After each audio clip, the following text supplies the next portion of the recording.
Agradecemos que usted se informe con Noticiero Hechos en la mañana del 21 de julio de 2021. Estamos en el día miércoles. Como le veníamos anunciando, hoy vamos a conversar con el señor ministro de Justicia y Seguridad, Gustavo Villatoro. ¿Qué es lo que ha estado ocurriendo en las últimas horas? La presidencia de la República, el presidente Nayib Bukele, presentó la fase 4 del plan Control Territorial. Vamos a estar haciendo énfasis en esto y en lo que ha venido ocurriendo también en los últimos días con el accionar de estructuras criminales. Pongamos un poco de contexto, luego comenzamos con la conversación de hoy. El presidente de la República, Nayib Bukele, ordenó al ministro de la Defensa, René Francis Merino Monroy, duplicar la cantidad de miembros de la Fuerza Armada de El Salvador, que a la fecha suman 20.232 elementos activos. Quiero lanzar la fase 4, que empezará ahora, pero tardará 5 años en implementarse totalmente. Se llama incursión y significa que ustedes, el ejército junto a la policía, van a incursionar en los territorios dominados por las pandillas. Y eso no lo van a hacer solos, sino que la fase 4 incluye esta orden que le dará al ministro de la Defensa de duplicar la Fuerza Armada, sostuvo el gobernante. El Plan Control Territorial es el plan de seguridad del Gobierno de la República y fue lanzado el 20 de junio de 2019 con 3.000 soldados de la Fuerza Armada y 2.500 policías. Es de mencionar también que en las últimas horas el ministro de Seguridad, Gustavo Villatoro, junto al director de la Policía Nacional Civil, Mauricio Arriaza Chicas, anunciaron el lanzamiento de los patrullajes aéreos no tripulados, siempre en pro de la seguridad del país. Son 9 drones de sensores térmicos y autonomía de vuelo. Los elementos forman parte de la modernización de la fase 3 y 4 del Plan Control Territorial. Esta mañana conversaremos sobre este y otros temas con el ministro de Justicia y Seguridad Pública, Gustavo Villatoro. Bienvenidos a la entrevista de Hechos AM. Así es, el señor ministro ya está con nosotros aquí en Hechos AM. Ministro, buenos días, un gusto recibirlo y qué bueno que puede venir a conversar con nosotros con ese tema que es pues de mucho interés para toda la ciudadanía, seguridad pública. Sí, gracias Manuel, buenos días a todos los salvadoreños que te sintonizan.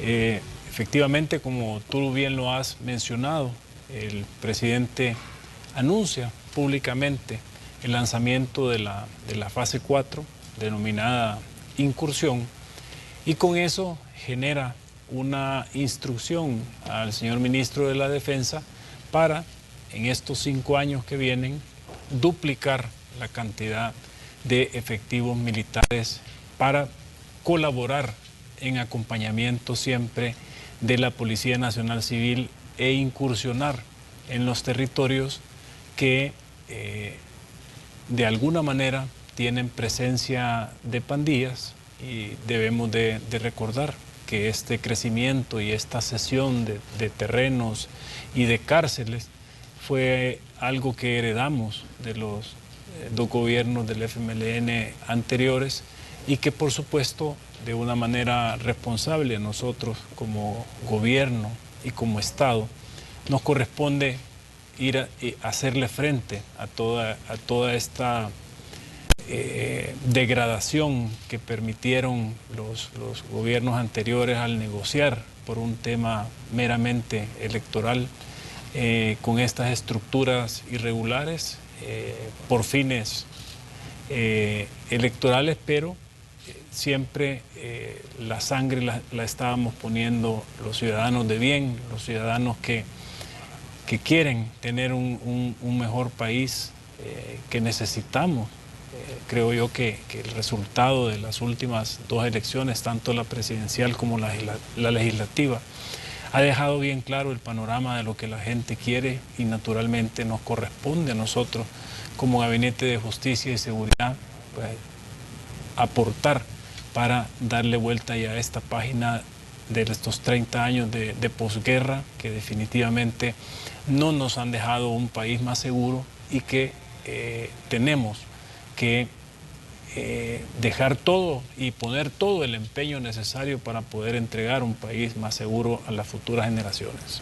Ministro, ayer había una serie de reacciones tras el anuncio que hacía la presidencia de la República y la actividad en la que estaba pues, el presidente Nayib Bukele, y se hablaba de que este despliegue de elementos del ejército, este refuerzo que van a dar los elementos del ejército a las labores de seguridad pública, es una militarización del país. Se estaba diciendo de que pues con esto decía, no es más que una militarización de las zonas urbanas por parte, en este caso, del Ejecutivo. ¿Qué dicen ustedes en cuanto a esta situación? Porque todos los gobiernos, por lo menos en la historia reciente de El Salvador, han estado echando mano de la Fuerza Armada para, digamos, para reforzar las labores de la policía. Pero ahora pues se está hablando de militarización. ¿Cómo reaccionan ustedes ante este tipo de planteamientos que se están haciendo? Sí, claro, y curioso de dónde vienen estos señalamientos, ¿verdad? De gente que promovió precisamente ese crecimiento desmedido de estos grupos irregulares y que en la matemática simple, digamos, si tenemos 60.000 miembros de estas estructuras terroristas irregulares, pues nosotros a este momento tenemos casi un poquito más de 40.000 elementos entre policía y el ejército, y lo que se trata es de incrementar ambas fuerzas públicas para combatir. El presidente lo mencionaba, decía, por un pandillero va a haber un soldado, y eso implica también un crecimiento que tiene que venir para la Policía Nacional Civil. Son oportunidades también, Manuel, tú te acuerdas que mencionaba que cada 15 semanas vamos a estar incorporando alrededor de 1.000 jóvenes al servicio de su país. Recordemos que este crecimiento desmedido que favorecieron los gobiernos anteriores nos ha puesto en una situación de que nuestro enemigo interno más grande son estas estructuras irregulares o pandillas, y que lo que estamos haciendo de manera responsable es preparándonos para poder enfrentar este fenómeno de mejor manera y poder responderle a nuestra población, que al final es a quienes nos debemos, de tal suerte que también, por otro lado, se abre una ventana de oportunidades para nuestros jóvenes. Todos sabemos los beneficios del servicio militar. En otros países es un servicio militar obligatorio, y casi que todos los jóvenes al salir de los colegios tienen que pasar por un servicio militar obligatorio. Inglaterra es uno de esos países donde tú ves que incluso hasta la misma realeza presta este servicio militar, porque el tránsito de los jóvenes por la milicia es un paso positivo en materia de disciplina, en materia de aprender a superar los desafíos del día a día, de tal suerte que esto no se trata de una militarización vulgar y simple como lo han querido ver. Es estar de frente a la realidad que heredamos y tener el músculo necesario desde nuestras instituciones de seguridad pública para hacerle frente al fenómeno. Siempre cuando se ha hablado del tema seguridad pública, se ha hablado de las situaciones que han llevado incluso a la Policía Nacional Civil a no estar, digamos, lo suficientemente equipada, a no estar lo suficientemente preparada para enfrentar el problema, por la cantidad de elementos con las que tiene, por la cantidad de territorio que tiene que cubrir. Entonces, y decíamos, este ha sido un debate constante respecto a si la Fuerza Armada está preparada para hacer labores de seguridad pública. Desde que comenzaron los patrullajes conjuntos entre elementos de la policía y el ejército, pues siempre ha sido el centro del debate, ministro. Y hemos visto en diferentes momentos también de la historia política reciente del país, donde pues este tema ha estado, digamos, a flor de piel en los foros a nivel legislativo, en los foros a nivel de análisis respecto al tema de si la Fuerza Armada está, digamos, capacitada para hacer labores de seguridad pública. Pues lo cierto es que lo que hemos vivido dentro del concepto del Plan Control Territorial ha sido un trabajo efectivo, coordinado. Hemos andado de la mano en las áreas urbanas y principalmente en las áreas rurales. Como tú te acuerdas, el Plan Control Territorial en un inicio abarcaba 29 municipios, sí, donde hemos estado precisamente probando y mejorando este trabajo entre el ejército y la policía. Al momento, lo que puedo decirte con mucha propiedad es que ha sido un trabajo positivo, en el sentido de que al haber algún tipo de incidente o necesidades adicionales respecto a la esencia de la seguridad pública, pues tenemos al ejército que le consulta a nuestros policías. Recuérdate que nosotros para tener un policía, el sistema de academia y todas las capacitaciones, la especialización, el tema de derechos humanos, el tema de leyes, más o menos nos toma un año formar un agente de policía, y precisamente es esa acumulación de conocimientos sobre seguridad pública los que permiten al ejército poder evacuar cualquier tipo de duda en el terreno, porque recuérdate que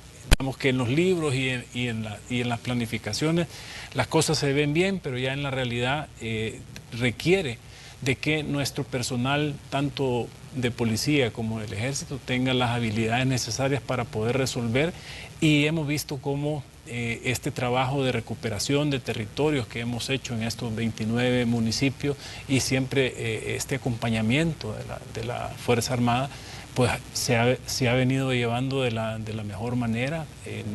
No estamos, como quieren hacerlo ver algunos poderes fácticos, en aquellas condiciones de otros países donde hay un crecimiento del militarismo desmedido. Aquí esto es precisamente para poder responder a la población, poder enfrentar de mejor manera a este enemigo interno que tenemos, y por supuesto siempre bajo la coordinación de las fuerzas de seguridad pública, en este caso la policía. Pero no es más, Manuel, que echar mano de todos los recursos del Estado para poder enfrentar este enemigo interno.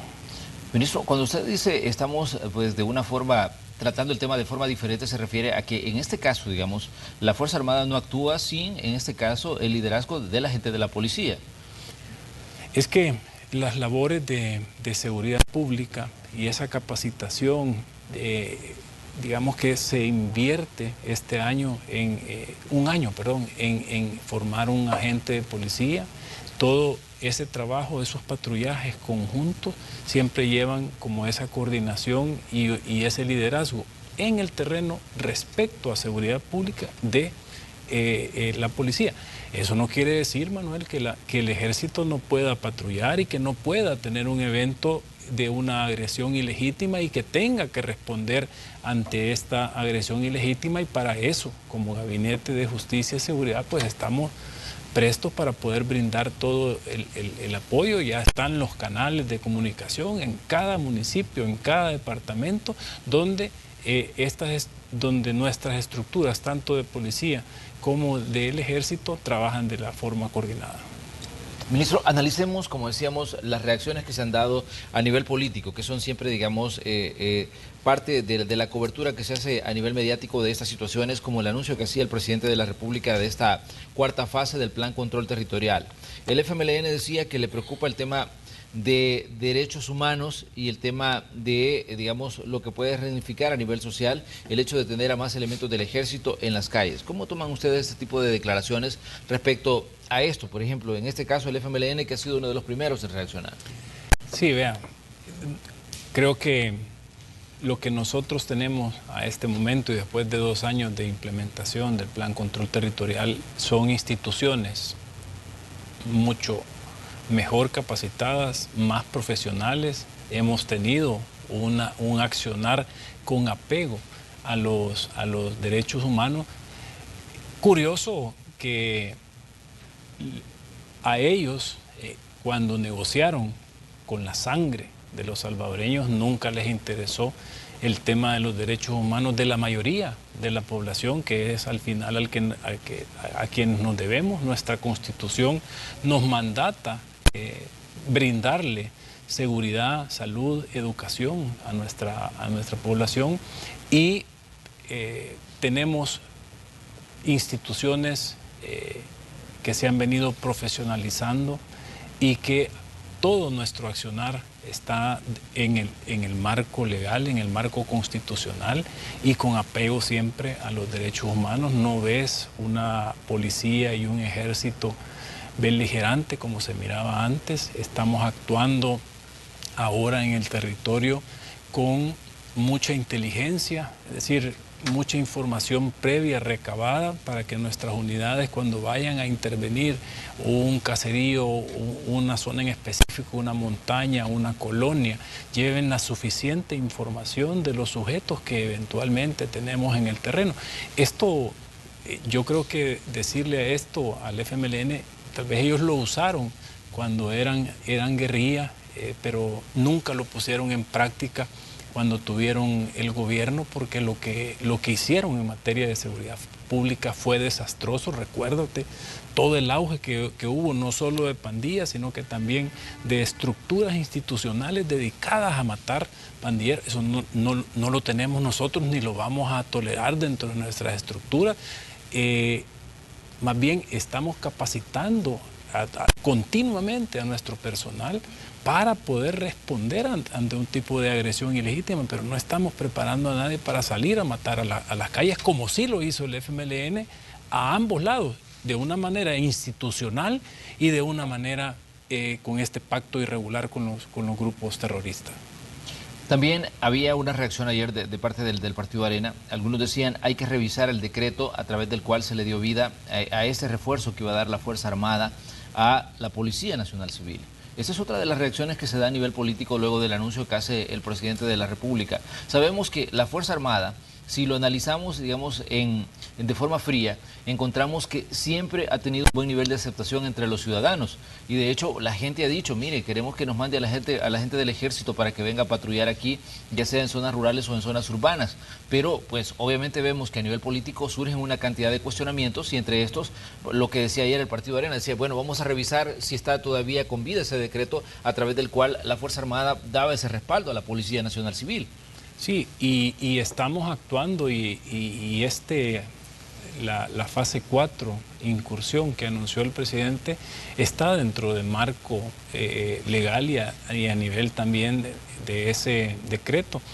Fíjate que las primeras horas del día viernes de la semana pasada, que tenemos una reunión de emergencia como Gabinete de Justicia y Seguridad, precisamente horas más tarde, pues nosotros tuvimos una reunión con todos los mandos del ejército a nivel nacional y todos los mandos policiales a nivel nacional, donde precisamente estamos revisando, pero ya a un nivel superior con los titulares de cada cartera, todas las oportunidades de mejora en esa coordinación que vamos teniendo en el día a día.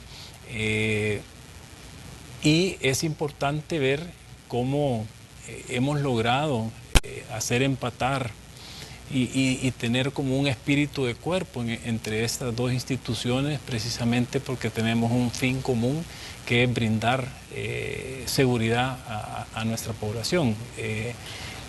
Todo este tipo de argumentos viniendo de partidos políticos que tuvieron e hicieron y negociaron con la sangre del pueblo, yo creo que no sé cómo se puede llamar ese tipo de señalamientos.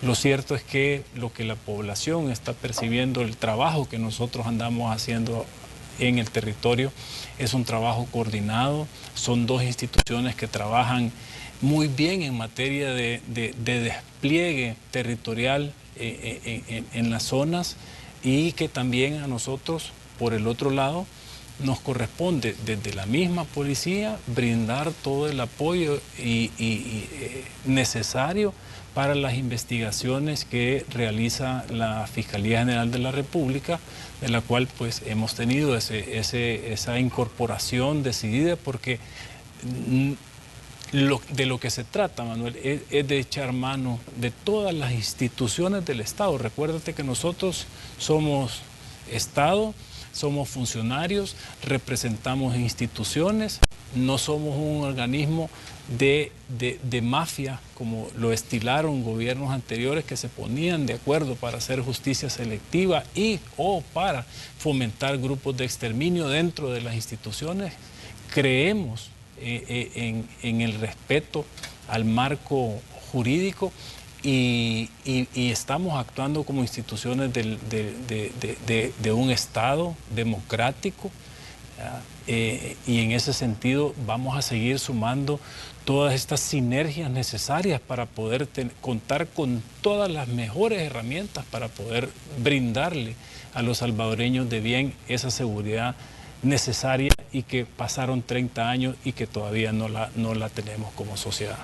Ministro, esto nos lleva también a reflexionar respecto a lo que ha estado ocurriendo en el terreno. De pronto vemos que arrecian situaciones en las que se ven involucrados miembros de estructuras criminales, ataques contra, digamos, personas de la sociedad civil, ataques contra personas en zonas rurales y zonas urbanas, situaciones que se han venido dando y que en determinado momento parecía que estaban neutralizadas y que obviamente si revisamos el tema homicidios comparado con años anteriores, efectivamente hay una disminución, pero de pronto se dan pequeños repuntes en los que pues están involucrados miembros de pandillas. Pero ¿qué es lo que está pasando? Las pandillas están buscando, digamos, nuevamente, digamos, algún tipo de reacción de parte del gobierno. Se han reorganizado pequeños grupos en algunas zonas que están, digamos, tratando de volver al control del territorio que tuvieron antes. ¿Qué es lo que está pasando desde su punto de vista y su análisis respecto al tema seguridad pública en zonas populosas? Porque hemos visto, digamos, situaciones que ya no se habían dado en algunos municipios y en zonas rurales, pero que ahora de pronto pues se da como una especie de intento de resurgir. ¿Qué es lo que está pasando desde su análisis? Sí, si tú te fijas, Manuel, más o menos tenemos 3 meses de venir en un trabajo arduo, revisando todos los planes que se están implementando, pero sobre todo desde la óptica de seguridad pública, y ya con el complemento del control del delito y la represión del crimen, también hemos venido asestando duros golpes al tema de logística, decomisando una gran cantidad de armas, decomisando drogas que al final de ese proceso iban a parar a manos de las pandillas y seguir fomentando ese su negocio de venta de drogas que habían venido operando con cierto nivel de impunidad. Aunado a eso, hemos también estado sacando de la calle una gran cantidad de homicidas.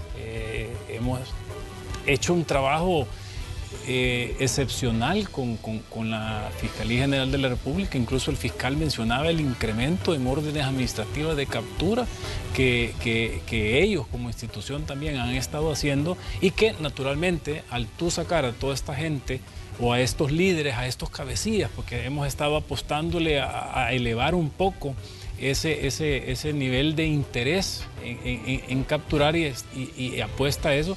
Eso genera, cuando tú sacas un líder, un palabrero, cuando sacas al jefe de una clica, y lo que provoca es un cisma dentro de la estructura, y que naturalmente ellos tienen que recomponerse, y en esas recomposiciones es que se dan este tipo de manifestaciones, y es donde nosotros también tenemos que estar vigilantes para poder neutralizar a las nuevas jefaturas que van emergiendo, y ellos como grupo irregular, porque no son ningún tipo de institución ni mucho menos, tú sabes cuál es el camino que se tiene para llegar a ascender dentro de estos grupos irregulares, y eso pasa por hacer este tipo de cisma interno al interior de sus estructuras, y eso pues desborda en esa criminalidad. Pero en ningún momento, Manuel, los números son superiores a los del año pasado. Más bien es esa manipulación antojadiza que se tiene para hacer creer o percibir a la población de que el tema se ha desbordado. No se ha desbordado.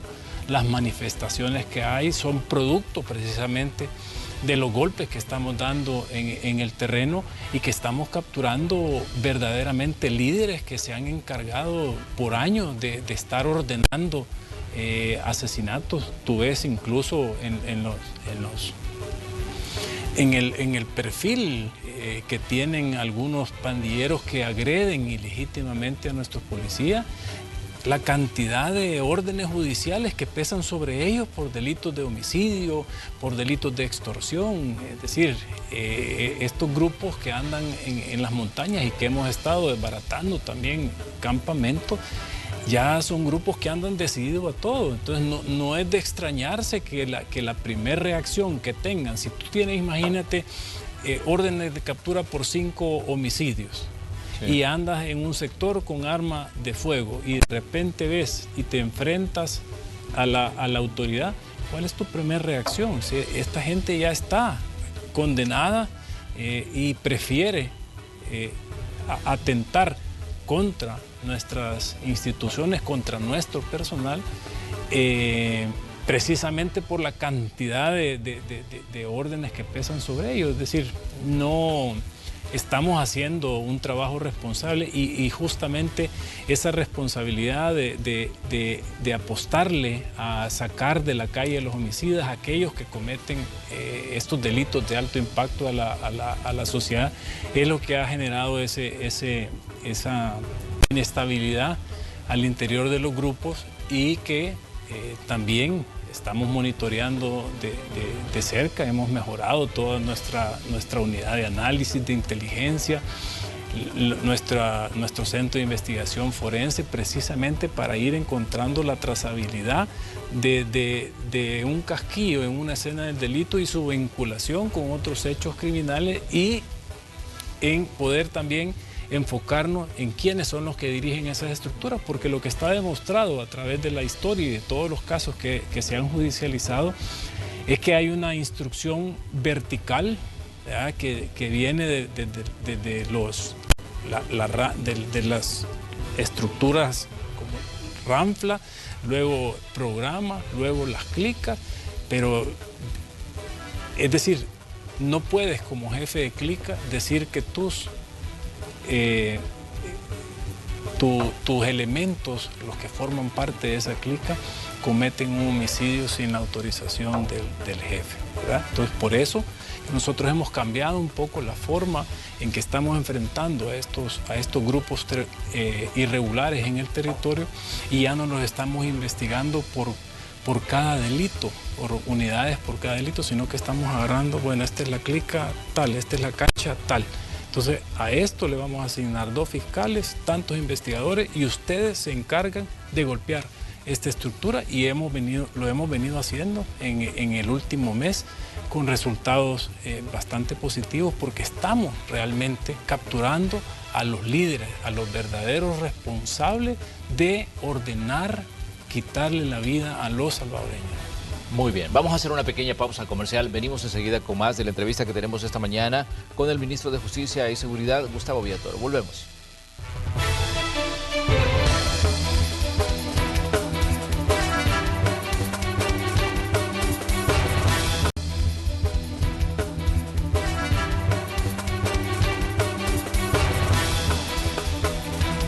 Estamos en la mañana de miércoles 21 de julio de 2021 en el espacio de la entrevista. Hoy estamos conversando con el señor ministro de Justicia y Seguridad, Gustavo Villatoro.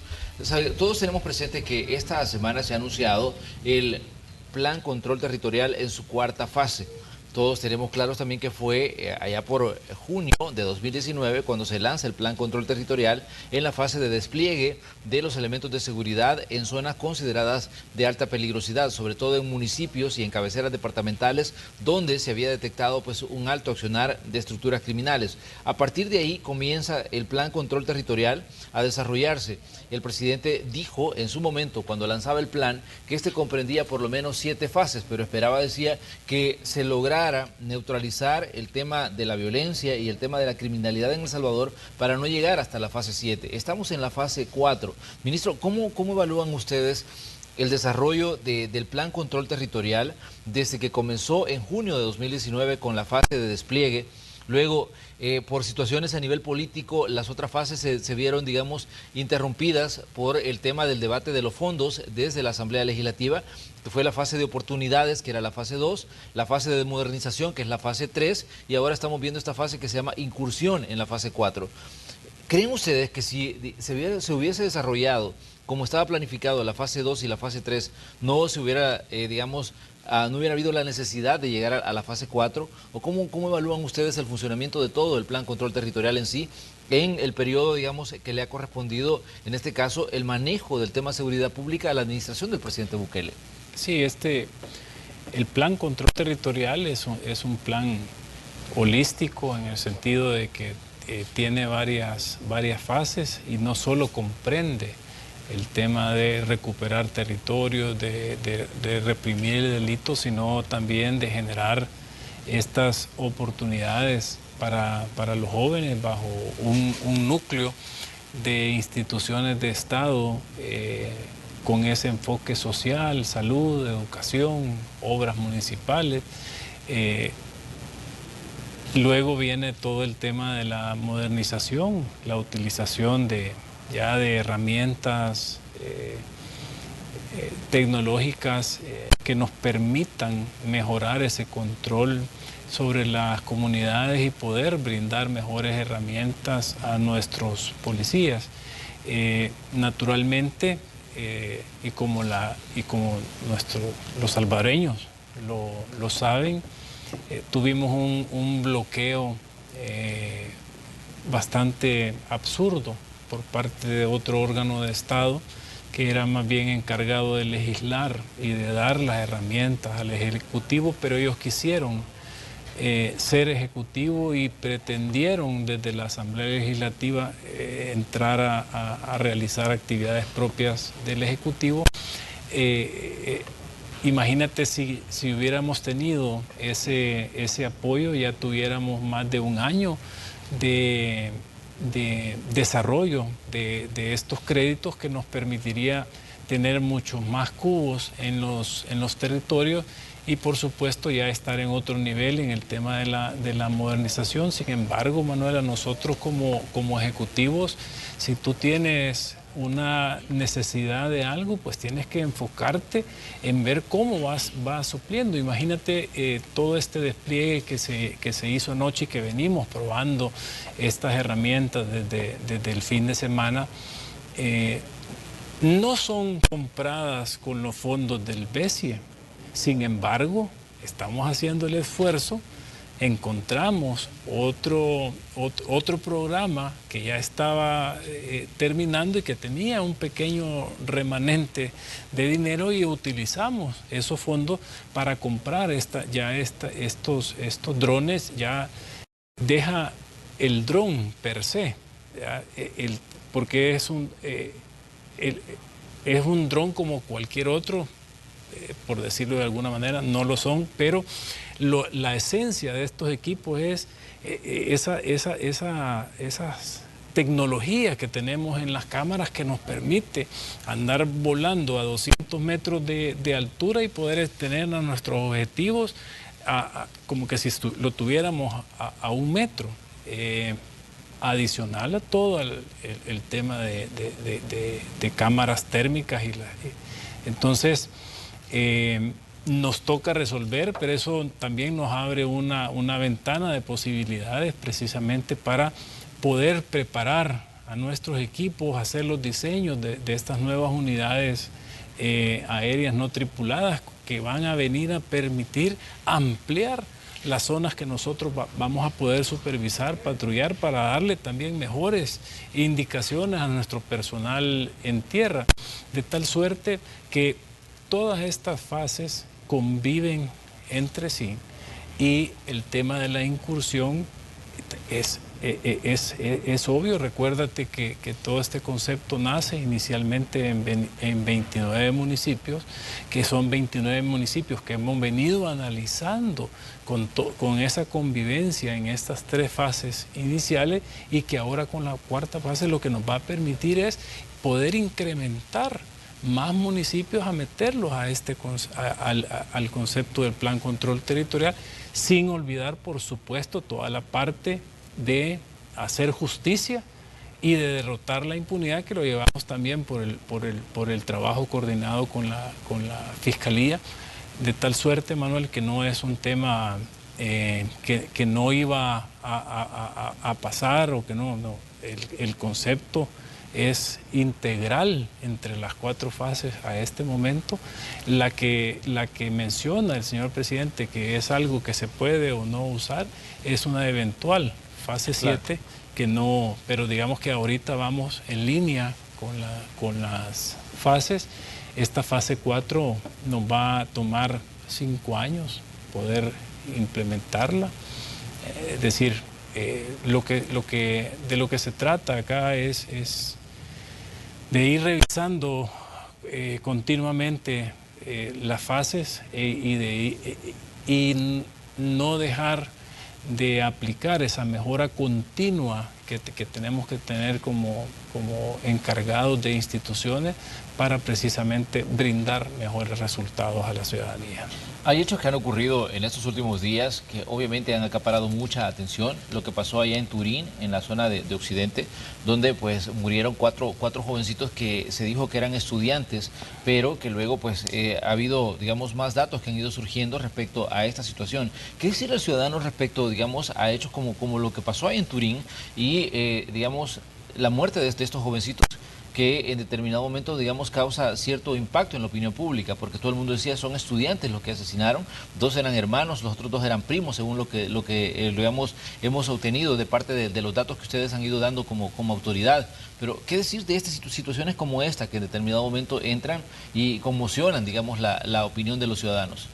Sí, son hechos lamentables, y tú ves cómo el presidente Nayib Bukele, de una forma responsable, la misma noche en que se cometen este cuádruple homicidio, llama a una reunión de emergencia. Como te digo, efectivamente son hechos lamentables, pero también mantener este compromiso con nuestra comunidad de que este crimen va a tener a los responsables bajo custodia policial, eventualmente van a tener que enfrentar la justicia y también van a vivir sus últimos días en cárceles oscuras. Este tipo de hechos creo que a cualquier ciudadano nos conmociona, pero tenemos el compromiso como instituciones de gobierno de poder resolver y otros que venían en el pasado. Imagínate de los escenarios de masacre que venimos. No podemos comparar El Salvador que tenemos nosotros después de 2 años del Plan Control Territorial en funcionamiento con El Salvador, que tuvieron las cifras de los primeros 2 años de gobierno del presidente Saca, por ejemplo, que luego le entrega al expresidente Funes, luego al expresidente Sánchez Serén. Es decir, son números que asustan, Manuel. Naturalmente a todos nos conmociona, y es que estamos trabajando precisamente para resguardar la vida. Por eso es que hemos estado trabajando incluso, y ya presentamos en la Asamblea reformas para incrementar las penas a la tenencia de armas, porque no podemos tener penas laxas cuando ¿cuál es la necesidad de portar ilegalmente un arma? Naturalmente es acabar con la vida de un salvadoreño, y tenemos que imagínate, solo en este fin de semana nosotros decomisamos más de 30 armas de fuego y se hicieron más de 450 capturas, 163 miembros de pandilla, de los cuales un sinfín de cabecilla, ¿ya? Entonces, más bien, tenemos que seguir trabajando. Ya el presidente también lo mencionaba respecto a las penas de los delitos de homicidio. Estamos también trabajando aquí, sí, de la mano con la Fiscalía y de todas las demás instancias que tienen que aportar sobre esta materia, poder incrementar. Porque claro, al igual que en tema de salud, en tema de educación, el salvadoreño y la persona humana es la esencia y el centro de todas nuestras políticas. En materia de seguridad es lo mismo, y vamos a seguir implementando todas aquellas mejoras que necesitan nuestras leyes para enfrentar el fenómeno. Y el mensaje es claro: o respetan la vida o tienen solo dos caminos: la cárcel o la muerte. Así. Ministro, hay, digamos, como decíamos, un punto importante con el tema de seguridad pública. Sabemos que para todos los ciudadanos ese es un tema pues muy, pero muy sensible. ¿Qué le dicen ustedes al ciudadano respecto a esta fase que se llama incursión? ¿Qué puede esperar el ciudadano en zonas populosas como Soyapango, en zonas populosas como Apopa, Mexicanos, Cuscatancingo, donde de pronto pues sabemos que ahí la situación pues cambia mucho de lo que se maneja, digamos, en el análisis de seguridad pública, a lo que se vive en el terreno y a lo que vive la gente? ¿Qué le dicen ustedes al ciudadano que está, digamos, pendiente de lo que ustedes están haciendo como autoridades respecto a lo que están haciendo con esta cuarta fase del Plan Control Territorial? Sí, esta fase de incursión a todas estas personas que viven en estos sectores, lo que van a poder ver y percibirlo en el terreno es una mayor presencia de elementos del Ejército y de la Policía Nacional Civil en sus pasajes, en sus comunidades, en los autobuses, en las paradas de transporte público. Es decir, es llegar a caminar y a tener perímetros seguros dentro de estas comunidades. Incursión es eso, es poder llegar a las comunidades y brindar esa confianza y esa seguridad que muchas familias necesitan en esas comunidades, precisamente para ir y arrebatar ese control que de una forma cobarde y vil los gobiernos anteriores entregaron a estos grupos irregulares en esas comunidades. Muy bien, ministro, un tema que decíamos se había dimensionado mucho en estos últimos meses y lo hemos conversado con usted no solo una, sino varias veces que nos ha visitado, es el tema de las desapariciones. ¿Qué evaluación hacen ustedes ya a julio de este 2021? Estamos ya casi cerrando, digamos, este séptimo mes del año y uno se pregunta, digamos, ¿cómo evalúa la autoridad este tema del que se ha hablado tanto, es el de las desapariciones? Sí. Seguimos en este tema trabajando coordinado, 3 instituciones. Aquí se nos suma también la Corte Suprema de Justicia en el componente de medicina legal. Estamos teniendo todo el apoyo y la asistencia necesaria por parte de Naciones Unidas también en este tema para implementar herramientas, tener un solo software entre policía, fiscalía y medicina legal para poder atender este tipo de casos que mayoritariamente son casos que no están relacionados a un quehacer criminal, y en las que están relacionadas a un quehacer criminal, pues naturalmente estamos poniendo todo el empeño para poder sacar de la sociedad a todos estos criminales homicidas que, para ocultar o pretender tener impunidad de los homicidios que cometen, desaparecen los cuerpos. Es decir, el fenómeno se está enfrentando de la forma correcta, es decir, en una primera etapa hay una comunidad, hay protocolos de actuación de 3 instituciones, y luego cuando se descarta todo este tema de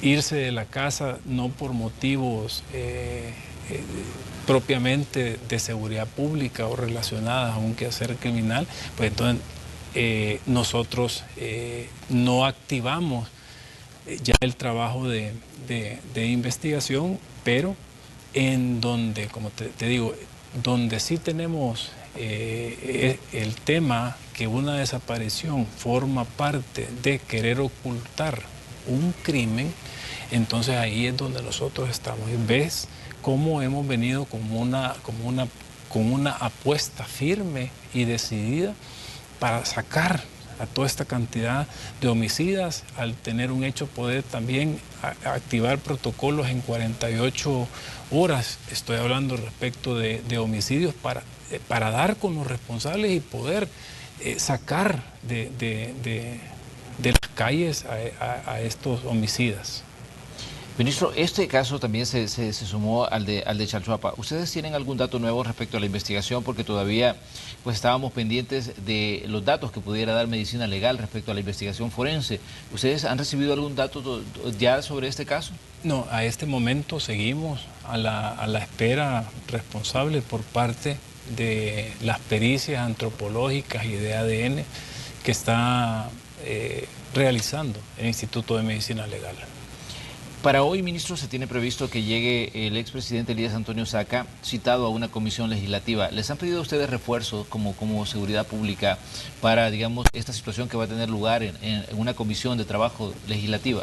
Existe una seguridad ya coordinada, el tema en el perímetro de la Asamblea Legislativa, naturalmente también como centros penales y policía estamos haciendo todas las coordinaciones para poder llevar al expresidente Saca a que brinde declaraciones en esta comisión, de tal suerte que desde ayer todo esto ya está coordinado, ya están las coordinaciones necesarias con la Asamblea Legislativa, entre Policía Nacional Civil y centros penales para poder garantizar este traslado bajo los protocolos internacionales y de traslado de reos que hay para esta materia. Muy bien, ministro, le queremos agradecer definitivamente que nos haya cedido parte de su tiempo en esta mañana de miércoles 21 de julio. Como decíamos, el tema seguridad pública sigue siendo pues muy sensible para todos los ciudadanos que esperamos pues vivir en un país donde pues no tengamos temor de salir a la calle, donde podamos desarrollar nuestras actividades en nuestras comunidades y podamos pues vivir tranquilamente. Agradecemos, ministro, que nos haya visitado y por supuesto que le esperamos acá para que vayamos analizando nuevamente pues la evolución del tema y también el trabajo que están haciendo ustedes como autoridad. Siempre es importante que, digamos, la autoridad presente sus planteamientos y le dé su punto de vista a los ciudadanos y que se sume también a este debate que ocurre siempre con un tema, como decíamos, muy sensible, la seguridad pública. Sí, no, gracias, Manuel, y agradecer a la población por toda esa confianza que está depositando en su presidente Nayib Bukele y en su gabinete de justicia y seguridad. Tengan por seguro que vamos a seguir dando todo lo mejor de nosotros y de nuestras instituciones para garantizar poder darle vuelta a esta página triste de 30 años de posguerra que no nos entregaron un mejor país, pero que sin embargo con el liderazgo del presidente Nayib Bukele estamos decididos a dejar todo el pellejo necesario para entregarle a las nuevas generaciones un mejor El Salvador. Muy bien, nosotros nos vamos a una pequeña pausa comercial y regresamos con más de Noticiero Hechos en el día miércoles.